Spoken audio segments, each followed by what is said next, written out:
terkasih dalam Tuhan Yesus Kristus.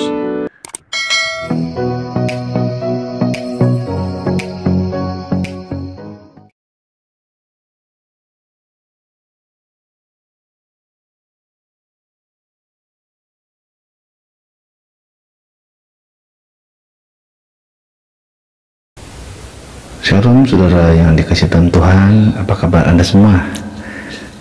Baik-baik ya. Ya saudara, ini pada hari ini kita bersyukur ya dengan keadaan yang semakin tidak menentu ya. Dan mungkin juga nanti di tahun-tahun yang mendatang, selain ada berkat-berkat yang akan kita terima karena kita mengandalkan Allah, tentunya juga ada berbagai hal yang harus kita hadapi.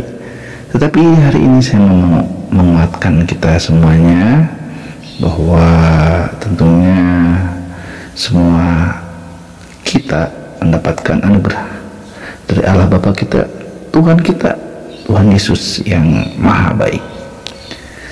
Saudara, hari ini saya ingin kita bersama-sama merenungkan firman Tuhan. Kita akan mendengarkan Tuhan berbicara, bukan secara langsung ngomong ke saya ke depan saudara-saudara ya, tetapi kita akan menyimak apa yang Tuhan katakan melalui firman Tuhan secara khusus. Sebab itu saudara-saudara, saya mengajak kita untuk siap-siap untuk siap-siap ya untuk siap-siap menerima firman Tuhan itu. Dan saudara, hari ini Tuhan ingin memberikan kepada kita semua masing-masing orang-orang yang percaya kepada Tuhan Yesus sebuah hadiah yang luar biasa. Siapa yang tidak mau hadiah? Semuanya pasti mau hadiah ya. Saya juga mau kalau dikasih hadiah. Adalah bahwa kita sebagai anak-anak Tuhan ternyata memiliki mahkota kehidupan.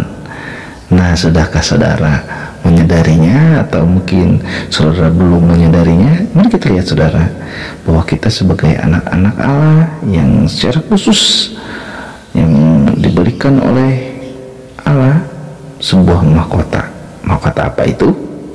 Saudara, mari kita melihat bagian firman Tuhan terlebih dahulu.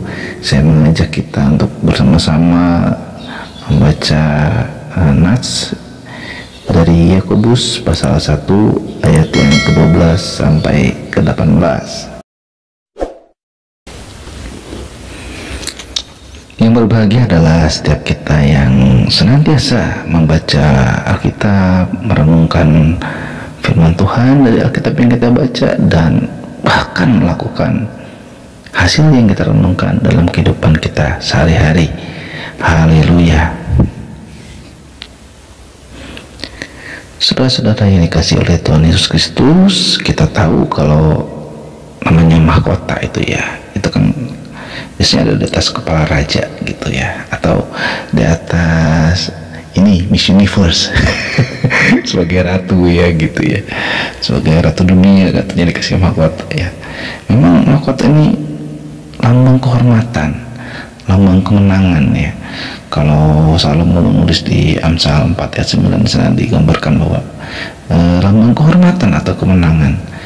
Dan Daud juga menuliskan di dalam Mazmur 89 ayat 19 yang menyatakan bahwa mahkota itu merupakan lambang suatu kedaulatan dan kuasa. Nah saudara, bagi kita anak-anak Tuhan, mahkota yang dari Allah itu adalah lambang kesempurnaan, lambang kekayaan anugerah Allah bagi umatnya ya. Raja mah mahkotanya kasihnya satu aja, satu orang, tapi Allah kita maha dahsyat, luar biasa. Semua kita dikasih mahkota. Oh, luar biasa kan saudara. Daud menuliskan di dalam Mazmur 65 ayat yang ke-11 demikian, engkau memahkotai tahun dengan kebaikanmu.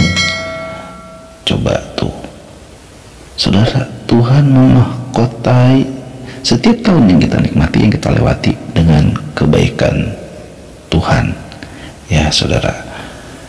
Oleh karena itu saudara yang dikasih dalam Tuhan, hari ini kita mau dikasih mahkota mahkota yang luar biasa ya, mahkota yang dipakai oleh kita sebagai tanda penghormatan, sebagai tanda kekuasaan, dan mahkota itu adalah lambang juga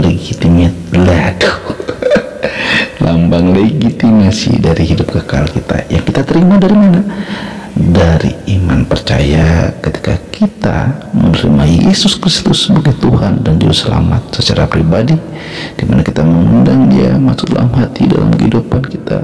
Kita memohon dosanya karena dosa-dosa kita sudah ditebus melalui salib, di mana Dia telah disalibkan, mati, dikuburkan, dan bangkit kembali pada hari yang ketiga untuk naik ke surga, duduk sebelah kanan tahta Allah, dan bagi setiap orang yang percaya padanya akan bersama-sama dengan Dia di surga kekal, hidup kekal. Iya, luar biasa kan saudara.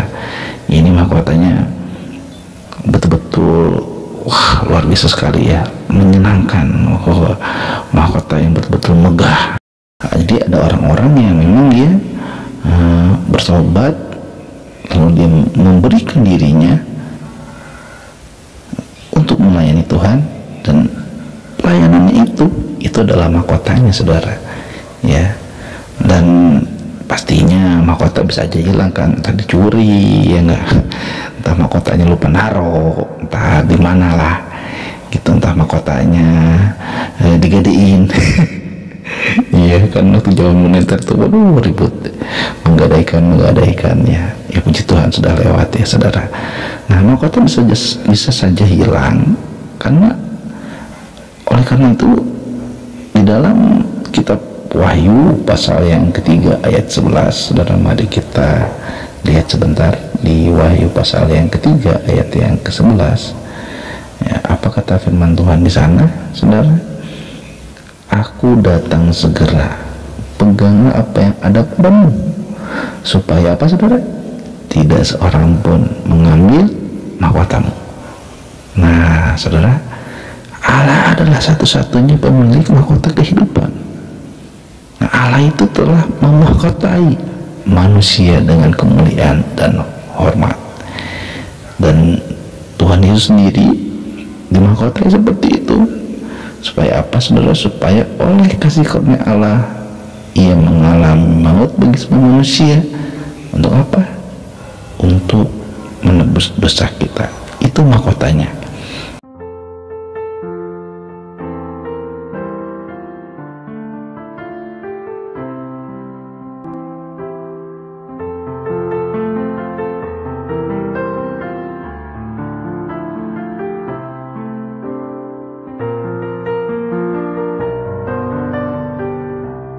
Duri yang di atas kepalanya disalib itu, mahkota duri itu sebagai lambang penebusan kemuliaan kita. Coba bayangkan saudara, kalau saudara ditaruh mahkota duri, yang ada menjerit ya enggak. Tetapi itulah Allah kita. Saudara, berbicara tentang kehidupan di dalam perjanjian lama, didapati kata kaim yang artinya kehidupan. Jadi hidup itu sesuatu yang yang dinamis, yang bergerak begitu. Sedangkan di dalam perjanjian baru, jalannya kehidupan ini atau dinamika kehidupan itu menggunakan istilah bios atau hidup, ya biologi, ya kan saudara.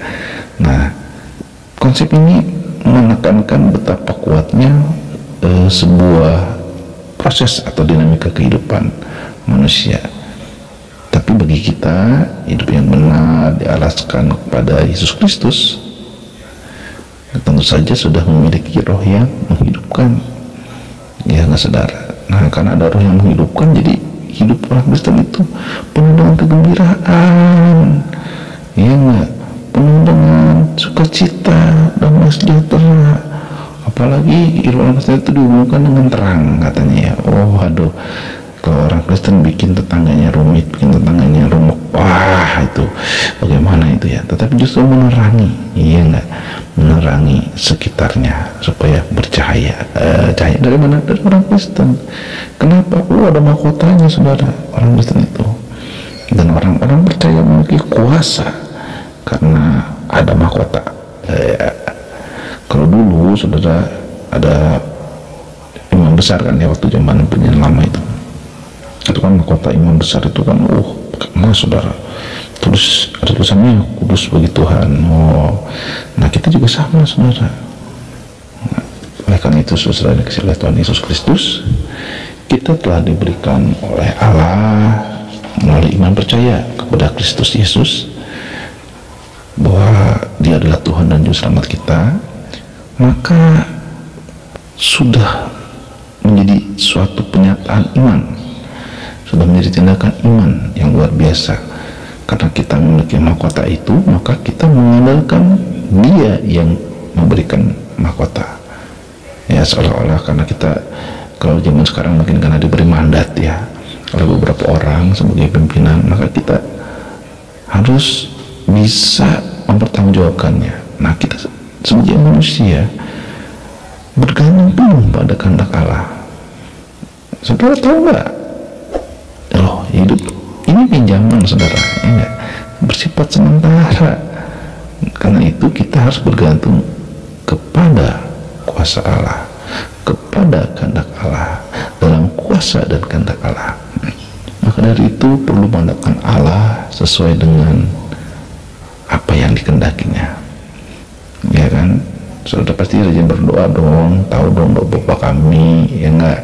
Nah, kalau doa Bapa itu nanti kita kan diibadahkan selalu membaca doa Bapa kami. Ada kata-kata jadilah kehendakmu katanya, ya kan? Tapi dalam gereja itu untuk saudara pulang keluar dari pintu gereja jadilah kehendakku, ya. Oh iya, enggak lah, di sini enggak ya. Baik saudara, mahkota kehidupan itu sebagai karunia, bukan sekedar janji. Kalau kita kan janji nanti kalau memang kamu dikasih piala, dikasih hadiah, tapi ini enggak saudara, enggak ada syarat, enggak ada. Pokoknya setiap orang yang percaya Tuhan Yesus Kristus sebagai Tuhan Juru Selamatnya pasti dikasih mahkota kehidupan, karena ini merupakan karunia dan anugerah Allah. Saudara, yang pertama tadi kita mengandalkan Allah karena Dia adalah pemilik mahkota kehidupan. Nah, mahkota kehidupan itu saudara yang kedua diberikan sebagai karunia, ya, bukan janji.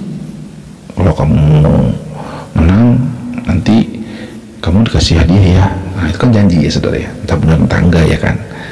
Tetapi kalau ini mahkota kehidupan, saudara, ini diberikan bukan sekedar janji, ini adalah janji yang murni. Allah nggak pernah lalai menepati janjinya ya, demikian kan ada di firman Tuhan kan dituliskan begitu ya, dan memang kenyataannya begitu saudara. Allah tidak pernah lalai menepati janji-janjinya. Nah, saudara, kalau kita lihat ya di dalam Mazmur 12 ayat yang ke-7 ya, Tuhan itu akan menepati janjinya dan Dia akan menjaga janji itu untuk kepada umat yang dijanjikannya ya. Dan saudara, Tuhan juga berkata janji Tuhan adalah janji yang murni, bagaikan perak yang teruji. 7 kali dimurnikan dalam dapur peleburan. Iya saudara, itu janji Tuhan, beda sama janji manusia ya, apalagi janji yang lagi masih pacaran nih. Ini nih, janji-janji mulu ya, janji palsu.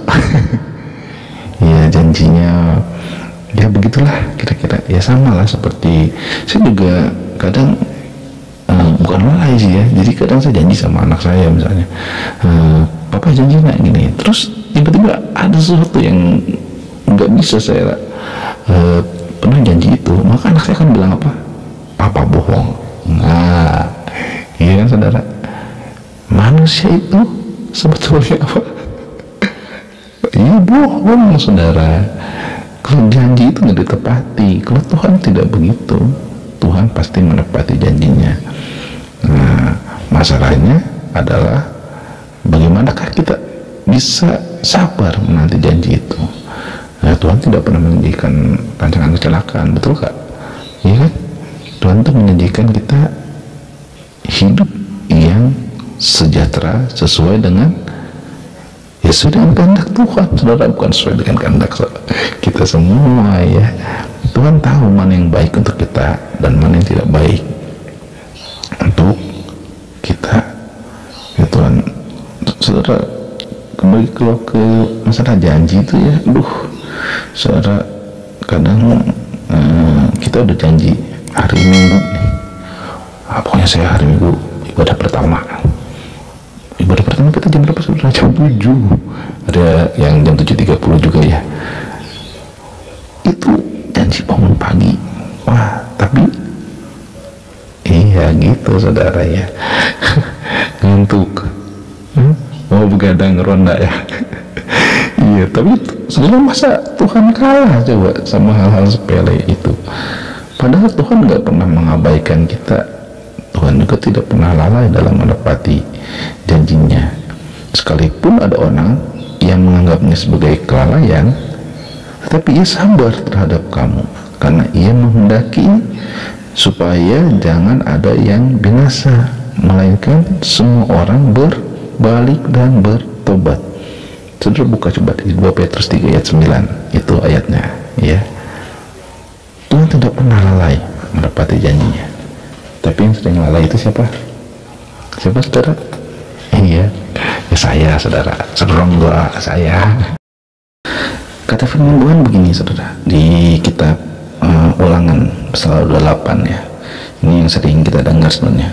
Jika engkau baik-baik mendengarkan suara Tuhan Allahmu dan melakukan dengan setia segala perintahnya yang kusampaikan kepadamu pada hari ini, maka Tuhan Allahmu akan mengangkat engkau di atas segala bangsa di bumi. Segala berkat ini akan datang kepadamu dan menjadi bagianmu jika engkau mendengarkan suara Tuhan Allahmu. Ya, udah ketemu ya? Ulangan 28 ayat 1 dan 2 ya. Nah saudara, ini Musa pun mengandalkan Allah. Maka kita orang-orang yang sudah menerima mahkota kehidupan kekal sebagai orang yang percaya Tuhan Yesus, maka dia memperoleh hidup yang kekal, masuk surga. Maka ini adalah berkat yang kita akan terima ketika kita mendengarkan suara Tuhan Allah ya saudara. Kalau dari perikop yang kita baca ya di surat Rasul Yakobus ini, Allah itu tidak serta memberikan cobaan atau ujian dalam bentuk atau rupa apapun yang harus kita alami. Seringkali kalau kita dalam pencobaan, kita sering malu. Kenapa? Mencerit ya, Tuhan kenapa kau berikan aku cobaan? Kenapa dia nikah dengan orang lain? Waduh, misalnya gitu ya. Saudara, Tuhan, aku udah usaha, udah berdoa, kenapa aku masih ditipu bohong? Hipi Tuhan, ya Gusti, gitu ya saudara. Tapi saudara, Allah itu telah memberikan mahkota kehidupan itu. Ada satu roh yang kuat, tadi dikatakan di depan oleh saya bahwa ada kuasa Roh Kudus. Maka itu saudara, ketika Tuhan naik ke surga ya, ketika Rasul Paulus menyatakan tadi dalam Kisah Para Rasul pasal yang kedua ayat 1-13, ketika Roh Kudus itu turun ke atas kita, ke atas rasul-rasul dan orang-orang yang mula-mula orang-orang Kristen saat itu, ada kuasa saudara bagi kita sebagai anak Tuhan Yesus untuk menggunakan segenap karunia yang dianugerahkan kepada kita masing-masing sesuai apa? Kembali sesuai kehendak Allah saudara ya. Jadi lalu saudara, bagaimana supaya mahkota itu bisa terasa gitu, bisa kalau didapatkan ya gampang ya saudara. Kita percaya pada Tuhan Yesus, maka mahkota itu langsung dimiliki oleh kita saudara. yang pertama kita ketahui bahwa mahkota itu tadi dianugerahkan kepada kita masing-masing sesuai kehendaknya, sesuai janjinya, ya saudara. Firman Tuhan katakan di dalam Yakobus yang kita baca tadi, berbahagialah orang yang bertahan dalam pencobaan, sebab apabila ia sudah tahan uji, ia akan menerima mahkota kehidupan yang dijanjikan Allah kepada barang siapa yang mengasihi Dia. Siapa orang yang mengasihi Dia? Itu tadi saudara kata Musa, jika engkau baik-baik mendengarkan suara Tuhan Allahmu dan ini saudara, dan melakukan dengan setia.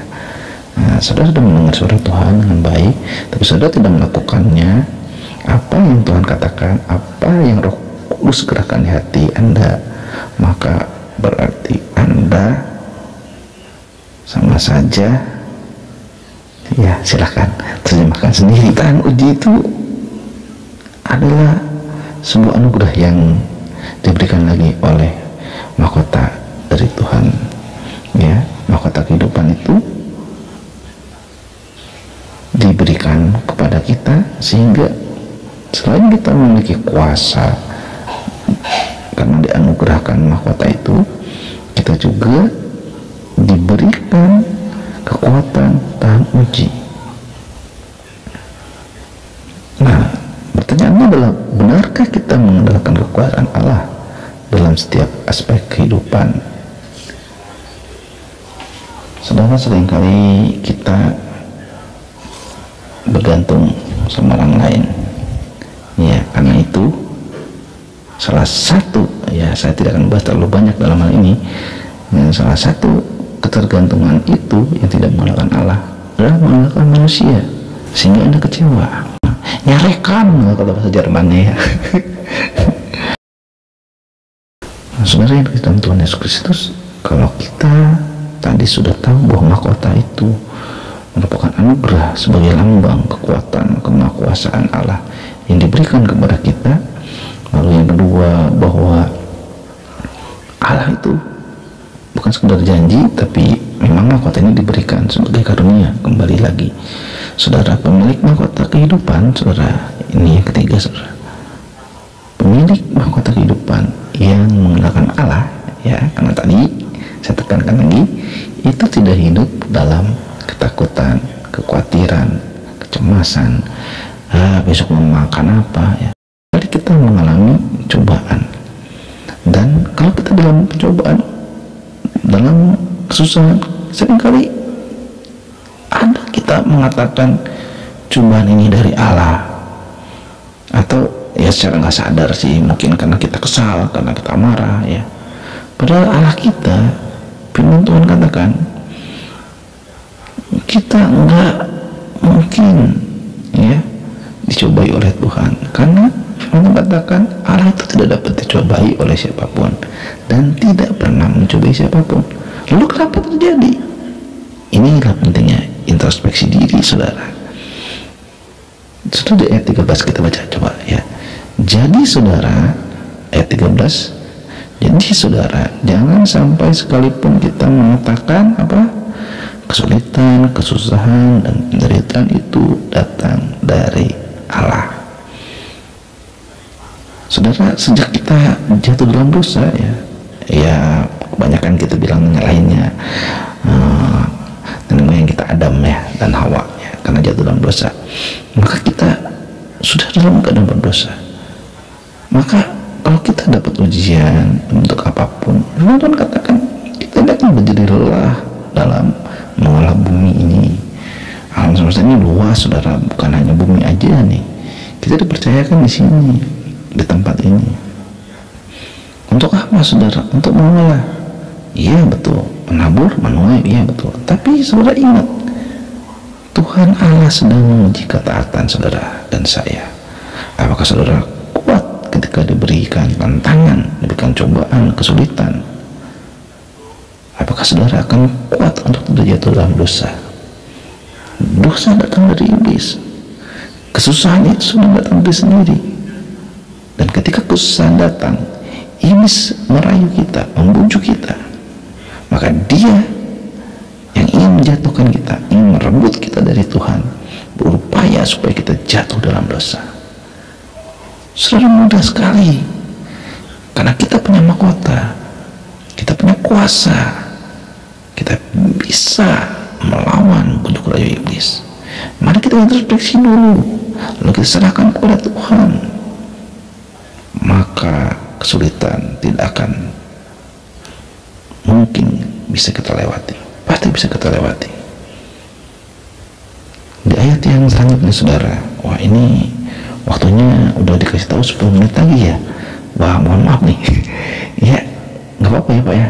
Ya, dengan jelas Rasulullah Yakobus memperingatkan bahwa keinginan kita ketika dibuahi maka melahirkan dosa, dan dosa berujung pada maut. Ya, saudara bisa baca di ayat 14 dan 15 ya.